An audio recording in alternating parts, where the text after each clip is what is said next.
أعوذ بالله من الشيطان الرجيم بسم الله الرحمن الرحيم وبه نستعين وهو خير ناصر معين. قابل قدر سمین و نصیرین، یو عظیم شخصیت در 21 صده علمدار معنویت حضرت امام خمینی رحمت الله علیه، یقینا یو جامع ازداد صفات و مالک، یو انسان کامل، یو سالک الله، یو انقلابی، یو فیلسوف، یو متکلم، یو عارف بالله، یو مدرس اخلاق، یو مفسر قرآن، یو فقیه جامع شناس، یو عالم به زمان و المکان. غرض کوم صفات نه د امام خمینی ته نظر واشه اغازی که هغه مهارت کامل ته رسیدله، گهراو ته رسیدله. امام خمینی رضوان الله تعالی علیه په باره کې رهبر معظم سید علی خامنه‌ای دا جمله بهترین جمله ده: عشق به خمینی عشق به همه خوبی هاست. خمینی سره عشق حقیقت کې ټولو خوبه سره عشق ده، صدقات سره عشق ده، دیانت سره عشق ده، انقلاب سره عشق ده، علم و حکمت و معرفت دانش سره محبت ده، چونکه دغه ټولو صفات و مالک به عنوان جامع ازداد صفات هغه امام خمینی ذات ده. که امام خمینی ان سے با قرآن وقت سے، کا اجتہاد کی عالمیات وقت سے، کا تہذیب نفس وقت سے،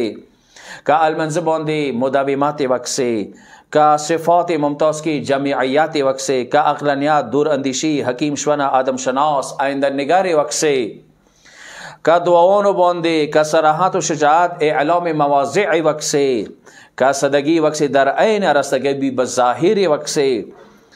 کا اعتقاد وقت سے اجتہاد مستمر باندی با التزام به مبانی و روش فقه سنتی د امام خمینی بزرگوار، تکامل مدام وقت سے، ابتکار عمل وقت سے، اعتقاد راسخ وقت سے و عمل کې په دغه خبرې باندې څوینه کمیاب ده په شمشیر او تورې باندې، که اقدام و عمل وقت سے بر اساس تکلیف امام خمینی بزرگوار هر وقت به دا خبره کوله چې زه موظف به تکلیف یم،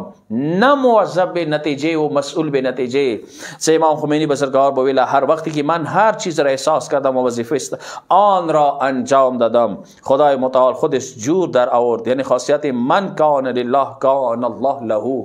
د امام خمینی خصوصیت و ساغه بلیداله چې ما باندې پروردگار چه واجب کړی دی. اصلي تکلیف خمینی د پاره معیار و،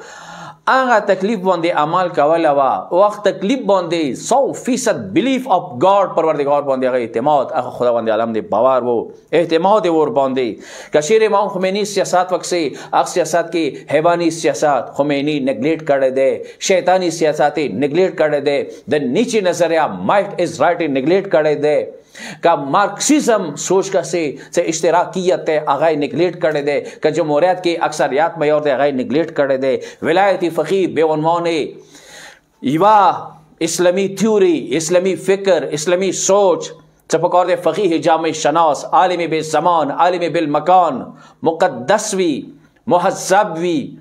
دین خبر وی، درد عوام لری، مقبولیت و سره مشروعیت در دوای په یو ټیم باندې و سره موجود وي، یعنی هم مشروعیت دینی لري و هم مقبولیت مردمی لري، در دوا په کار د سره موجود وي. و هغه راشي به عنوان فقیه جامع شناس، هغه حکام علی الناس، هغه خلکو نه حکومت وکي، هغه خلکو ته امید ورکي، خلکو ته انرژي ورکي، خلکو ته احساس د ذمہ داری ورکي، خلکو ته دا خبرو کی چې دین و اسلام و قرآن مجید کولی شي چې معاشري منیجمنت وکي. و دغه مدیریت دغه منیجمنت ایران کې دغه 43 سال شول چې انقلاب زیل ولایت فقیه بنیاد باندې د منیجمنت نن ایران واخیلو و دنیا ته واخیلو چې استکبار جهانی مجبور کړلو چې ګټنې ټکنې باندې شکست باندې. و پروردگار نه دعا کو چې خدایا د امام خمینی رحمت الله علیه لارې زنده کولی مو توفیق نصیب کی. ذوب فی الخمینی کما ذابه فی الاسلام، په کار خمینی کې جذب شلو که خمینی اسلام کې جذب شوه ده. واخر دعوانا الحمدلله رب العالمین.